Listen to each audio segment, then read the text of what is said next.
Triệu Lệ Dĩnh sánh đôi cùng các bạn trai cũ, khiến toàn mạng bùng nổ. Tối hôm ấy, toàn bộ làng giải trí Trung Quốc như bùng cháy trong một khoảnh khắc, đèn flash sáng rực, phóng viên chen chúc, người hâm mộ hò reo không ngớt. Lý do, bởi vì Triệu Lệ Dĩnh, nữ thần của mọi thế hệ, xuất hiện tại thảm đỏ của Liên hoan phim Á Châu 2025 trong một khoảnh khắc không ai ngờ tới. Cô sánh bước cùng ba người đàn ông từng được gọi là bạn trai cũ, những người từng gắn bó, từng hợp tác, từng để lại kỷ niệm không thể quên trong sự nghiệp và trái tim cô. Một sự kiện tưởng chỉ là lễ trao giải điện ảnh, bỗng trở thành đêm tái ngộ định mệnh. Khi tiếng nhạc nền vang lên, toàn bộ khán phòng im bặt. Từ phía cuối thảm đỏ, Triệu Lệ Dĩnh xuất hiện trong chiếc váy dạ hội lộng lẫy, sắc trắng ngà điểm pha lê lấp lánh, ánh đèn phản chiếu lên khuôn mặt cô, dịu dàng mà rạng rỡ, vừa trưởng thành, vừa mơ mộng. Nhưng điều khiến khán giả phải nín thở không phải chỉ là vẻ đẹp ấy, mà là ba người đàn ông cùng xuất hiện bên cạnh cô. Ở phía trái là Phùng Thiệu Phong, người từng là chồng, từng là một phần quan trọng nhất trong thanh xuân của cô. Phía phải là Lâm Canh Tân, bạn diễn thân thiết trong Sở Kiều Chuyện, người từng khiến hàng triệu fan gán ghép vì phản ứng hóa học quá chân thật. Và cuối cùng, phía sau họ một bước là Trần Hiểu, bạn đồng hành từ thời đầu sự nghiệp, người từng cùng cô đi qua giai đoạn khó khăn nhất của tuổi trẻ. Cả ba, mỗi người một vẻ, một ánh mắt, và ở giữa họ, Triệu Lệ Dĩnh như tâm điểm của một vũ trụ cảm xúc. Khoảnh khắc bốn người cùng đứng chụp ảnh, ánh đèn flash sáng liên hồi. Phùng Thiệu Phong khẽ cúi đầu, mỉm cười nhìn cô, nụ cười vừa dịu dàng vừa pha chút tiếc nuối. Lâm Canh Tân đút tay túi, ánh mắt tinh nghịch vẫn mang phong thái tướng quân Sở Bắc Tiệp năm nào. Còn Trần Hiểu đứng im lặng, nhẹ gật đầu khi cô quay sang nhìn. Triệu Lệ Dĩnh khẽ nói nhỏ, lâu rồi chúng ta mới gặp nhau như thế này. Phùng Thiệu Phong đáp, nhưng cảm giác chẳng khác gì ngày xưa. Khoảnh khắc ấy khiến người chứng kiến rưng rưng, không phải vì xịt căng đan hay ồn ào mà vì sự bình thản và bao dung của những người đã từng bước qua nhau, này vẫn có thể mỉm cười khi cùng đứng dưới ánh đèn.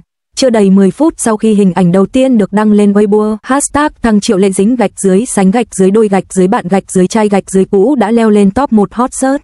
Bình luận tràn ngập, đây là thảm đỏ huyền thoại, nữ chính của mọi thời đại và ba nam chính trong đời cô, đúng là Triệu Lệ Dĩnh, chỉ cần bước đi thôi cũng đủ khiến cả mạng nổ tung. Video slow motion ghi lại khoảnh khắc cô quay sang nhìn từng người đàn ông, chỉ một giây thôi mà fan ví như bộ phim điện ảnh ngắn nhất nhưng khiến cả thế giới tan chảy. Khi phóng viên đặt câu hỏi, Triệu Lệ Dĩnh chỉ mỉm cười, tôi thấy rất vui khi có thể gặp lại những đồng nghiệp từng cùng mình trưởng thành. Chúng tôi là bạn, và sẽ mãi là bạn. Một câu nói ngắn, nhưng đủ khiến người hâm mộ xúc động. Bởi ai cũng hiểu để có thể đứng cùng những người từng gắn bó sâu sắc mà vẫn nhẹ nhàng mỉm cười như thế, cần rất nhiều can đảm và sự trưởng thành. Sau buổi chụp hình, người ta thấy Phùng Thiệu Phong bước đến trao cho cô chai nước. Cô cảm ơn, ánh mắt cả hai giao nhau thoáng chốc, một thoáng im lặng đầy kỷ niệm. Lâm Canh Tân thì đùa, chụp hình chung mà không cười là không được đâu nhé. Triệu Lệ Dĩnh cười lớn, anh vẫn nghịch ngợm như xưa. Trần Hiểu đứng bên, khẽ nói, thật tốt khi thấy em cười, và cô đáp lại, em cũng thấy tốt khi mọi người đều bình an. Hậu trường hôm ấy không ồn ào, nhưng lại ấm áp lạ thường. Không còn là những câu chuyện tình dang dở, mà là sự tôn trọng, trân quý và hoài niệm. Cộng đồng mạng ngay lập tức đào lại những bộ phim kinh điển mà Triệu Lệ Dĩnh từng đóng cùng ba người đàn ông ấy. Minh Lan Chuyện với Phùng Thiệu Phong, câu chuyện về tình yêu trưởng thành, đau khổ nhưng chân thành. Sở Kiều Chuyện với Lâm Canh Tân, biểu tượng của thời thanh xuân, của lòng dũng cảm và tự do. Lục Trinh Truyền Kỳ với Trần Hiểu, khởi đầu của danh tiếng và là mối duyên khiến cô được cả nước biết đến. Mỗi người là một mảnh ghép, tạo nên hành trình rực rỡ mang tên Triệu Lệ Dĩnh. Và tối nay, khi họ cùng xuất hiện, đó chẳng khác nào một bức tranh hoàn chỉnh của cả thập kỷ điện ảnh Hoa ngữ. Truyền thông bình luận, Triệu Lệ Dĩnh không chỉ là nữ diễn viên, cô còn là biểu tượng của sự kiên cường và bao dung. Thật hiếm ai có thể khiến khán giả xúc động chỉ bằng một nụ cười thân thiện với người từng là bạn trai cũ. Người hâm mộ chia sẻ, cô ấy không cần phải chứng minh điều gì nữa, chỉ cần xuất hiện, mọi thứ xung quanh đã trở thành câu chuyện. Đêm trao giải kết thúc, khi Triệu Lệ Dĩnh bước lên nhận giải, nữ diễn viên được yêu thích nhất thập kỷ, cả ba người đàn ông đều đứng dậy vỗ tay. Ánh mắt Phùng Thiệu Phong dịu dàng, Lâm Canh Tân khẽ huýt sáo trêu, Trần Hiểu chỉ cười, mắt ánh lên niềm tự hào. Cô cầm tượng vàng, xúc động nói, cảm ơn những người từng đồng hành cùng tôi dù trong phim hay ngoài đời. Nhờ các bạn, tôi mới trở thành người mà hôm nay tôi đang là. Cả khán phòng đứng dậy vỗ tay. Giây phút ấy, mọi ồn ào tan biến, chỉ còn lại ánh sáng của người phụ nữ đã đi qua bão giông và biết cách mỉm cười với quá khứ. Sau sự kiện, trên đường rời khỏi hội trường, Triệu Lệ Dĩnh ngồi trong xe, lặng im nhìn ra cửa kính, đèn thành phố phản chiếu lên đôi mắt long lanh. Người quản lý hỏi, chị mệt không? Cô lắc đầu, không, chỉ là mọi chuyện trôi qua nhanh quá, có những điều tưởng đã khép lại, hôm nay lại mở ra bằng một cách thật đẹp. Cô mỉm cười, tựa đầu vào ghế. Ngoài kia, hàng nghìn người hâm mộ vẫn hô vang tên cô, và đâu đó, trong đêm yên tĩnh, ba người đàn ông kia cũng đang mỉm cười nhẹ nhõm vì họ từng được yêu bởi một người như cô. Triệu Lệ Dĩnh, ở tuổi 38, không chỉ là nữ diễn viên tài năng mà còn là biểu tượng của sự mạnh mẽ, bản lĩnh và lòng bao dung. Cô từng yêu, từng đau, từng khóc nhưng vẫn đứng dậy, vẫn tỏa sáng. Đêm hôm ấy, khi sánh đôi cùng các bạn trai cũ, cô không chỉ khiến mạng xã hội bùng nổ mà còn khiến cả một thế hệ phụ nữ nhìn thấy bản thân mình trong đó, rằng dù quá khứ có thế nào, ta vẫn có thể bước tiếp, mỉm cười và tỏa sáng rực rỡ hơn bao giờ hết. Có những cuộc gặp không để nối lại tình xưa mà để nhắc nhau rằng từng có một thanh xuân đẹp đến vậy. Hậu trường sau đêm thảm đỏ, Lâm Canh Tân, Phùng Thiệu Phong và Trần Hiểu cùng gửi lời chúc đặc biệt cho Triệu Lệ Dĩnh. Liên hoan phim Á Châu kết thúc, sân khấu dần chìm vào im lặng, khán giả ra về, truyền thông hạ máy ảnh, nhưng trong hậu trường, một câu chuyện khác lại bắt đầu, nơi những ánh mắt, nụ cười và lời nói nhỏ bé hơn nhưng chứa đựng nhiều hơn mọi điều mà ánh đèn sân khấu có thể kể. Triệu Lệ Dĩnh bước vào phòng nghỉ, gỡ đôi bông tai pha lê nặng nề trên tay, mái tóc uốn nhẹ rơi xuống vai. Cô vừa thở phào thì tiếng gõ cửa vang lên, một nhân viên bước vào, khẽ nói: "Chị Dĩnh, ba người đó muốn gặp chị." Cô ngước lên và trước cửa, Phùng Thiệu Phong, Lâm Canh Tân và Trần Hiểu cùng xuất hiện. Cả ba cùng cười, nhưng là nụ cười của những người đã đi qua nhiều năm tháng, mang chút e dè, chút nhớ nhung và rất nhiều chân tình. Phùng Thiệu Phong là người đầu tiên bước tới, anh đưa cho cô một phong bì nhỏ, nói khẽ: "Anh viết vài điều, coi như lời chúc." Triệu Lệ Dĩnh cầm lấy, ánh mắt thoáng ngạc nhiên. Khi anh rời đi, cô mở ra, bên trong chỉ là một tờ giấy gấp gọn gàng. Nét chữ của anh vẫn quen thuộc: "Dĩnh à, cảm ơn em đã từng đi cùng anh qua những năm tháng đẹp nhất. Anh không biết tương lai sẽ thế nào, nhưng anh tin rằng mỗi lần nhìn em cười, anh sẽ nhớ rằng có một người phụ nữ từng khiến cả thế giới trở nên dịu dàng. Chúc em bình yên, dù ở bất kỳ nơi đâu." Thiệu Phong, những dòng chữ giản dị, không màu mè, nhưng khiến trái tim Triệu Lệ Dĩnh run lên.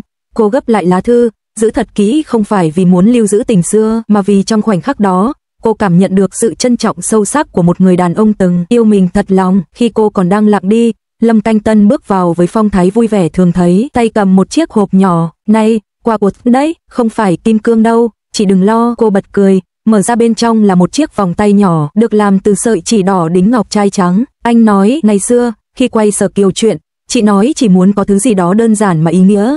Vậy nên tôi nghĩ sợi chỉ đỏ này tượng trưng cho duyên, còn ngọc trai là hình ảnh của chị, phải đi qua thời gian mới sáng lên." Triệu Lệ Dĩnh cầm chiếc vòng, mỉm cười: "Anh vẫn nhớ chuyện đó sao?" Anh đáp nhẹ: "Không phải chuyện gì cũng nhớ, nhưng điều liên quan đến chị thì có lẽ không quên được." Không khí trong căn phòng như dừng lại, không phải tình yêu, mà là sự gắn bó của hai tâm hồn từng đồng hành qua những tháng ngày vất vả nhất của sự nghiệp. Trần Hiểu là người ít nói nhất, anh đến sau cùng, trong tay cầm một quyển sổ da cũ. Anh đặt nó lên bàn, nói khẽ: "Cái này em từng quên ở phim Trường Lục Trinh truyền kỳ, anh giữ đến giờ." Triệu Lệ Dĩnh mở ra, đúng thật đó là quyển sổ ghi chú vai diễn của cô khi mới bắt đầu nổi tiếng. Những dòng chữ nguệch ngoạc, vài tờ dán lại bằng băng keo, thậm chí còn vương mùi phấn trang điểm cũ. Trần Hiểu nói: "Hôm nay em đã đi rất xa rồi, nhưng nhìn lại quyển sổ này, anh chợt nhận ra, em vẫn là cô gái năm nào chăm chỉ, kiên định và luôn khiến người khác cảm phục." Cô nghẹn ngào đáp: "Cảm ơn anh vì vẫn giữ nó." Anh chỉ cười, vì anh biết, đến lúc nào đó, em cần nhìn lại để thấy mình đã mạnh mẽ thế nào. Không khí bỗng trở nên nhẹ nhàng hơn, ba người đàn ông, ba câu chuyện, ba ký ức. Phùng Thiệu Phong, trầm lắng và sâu sắc; Lâm Canh Tân, hóm hình và ấm áp; Trần Hiểu, lặng lẽ nhưng đầy chân tình. Cả ba cùng nâng ly trà, chúc mừng cho Dĩnh, người khiến mọi vai diễn đều trở nên thật. Cô nhìn họ, mỉm cười thật tươi: "Cảm ơn mọi người, không có các anh, sẽ không có tôi của hôm nay." Khoảnh khắc đó không cần ống kính, không cần khán giả, nhưng lại đẹp hơn mọi thảm đỏ. Đêm ấy, khi trở về nhà, Triệu Lệ Dĩnh ngồi một mình bên cửa sổ, ánh trăng rọi xuống mái tóc. Cô mở điện thoại, thấy hàng trăm nghìn bình luận khen ngợi, nhưng điều khiến cô mỉm cười lại là tin nhắn nhóm riêng vừa được tạo: "4 chúng ta bạn cũ mãi mãi." Tin nhắn đầu tiên trong nhóm là của Phùng Thiệu Phong: "Nhớ giữ gìn sức khỏe nhé." Lâm Canh Tân gửi sticker mặt cười và viết: "Bao giờ quay tiếp Sở Kiều 2 thì nhớ gọi tôi." Trần Hiểu chỉ gửi một biểu tượng trái tim nhỏ, và Triệu Lệ Dĩnh đáp: "Cảm ơn ba người, dù mỗi người đi một hướng, nhưng tôi sẽ luôn biết rằng có những tình bạn không bao giờ phai." Ngày hôm sau, truyền thông đăng tải bài viết với tiêu đề: "Hậu trường đáng yêu nhất liên hoan phim." Triệu Lệ Dĩnh và ba người đàn ông của quá khứ cùng cười trong một khung hình. Bức ảnh ghi lại khoảnh khắc bốn người cùng cụng ly lan truyền với tốc độ chóng mặt. Cư dân mạng bình luận: "Thật hiếm thấy ai có thể khiến những người từng là tình cũ màn ảnh vẫn tôn trọng và quý mến đến thế." Đây không phải là drama, mà là minh chứng cho sự trưởng thành và văn minh trong giới giải trí. Đêm ấy, trước khi đi ngủ, Triệu Lệ Dĩnh mở lại ba món quà: lá thư biểu tượng của kỷ niệm, chiếc vòng biểu tượng của sự gắn bó, quyển sổ biểu tượng của khởi đầu. Cô khẽ nói một mình: "Mỗi người từng đi qua đều là ân nhân của cuộc đời mình." Rồi cô đặt cả ba món quà vào hộp gỗ, viết thêm một mảnh giấy nhỏ: "Cho những người đã cùng tôi đi qua thanh xuân." Trên mạng, Một fan viết Triệu Lệ Dĩnh không chỉ là diễn viên, cô là biểu tượng của lòng bao dung. Câu nói ấy được chia sẻ hàng triệu lần và trở thành lời kết đẹp cho một câu chuyện khiến toàn mạng xúc động. Bởi trong thế giới ồn ào này, hiếm ai có thể khiến cả ba người đàn ông từng thương mình cùng mỉm cười và chúc phúc cho mình trong cùng một đêm, và cô đã làm được điều đó bằng sự dịu dàng, chân thành và nhân hậu mà chỉ Triệu Lệ Dĩnh mới có, mà là sau tất cả, vẫn có thể nói với nhau một câu thật lòng cảm ơn, vì đã từng là một phần trong đời tôi.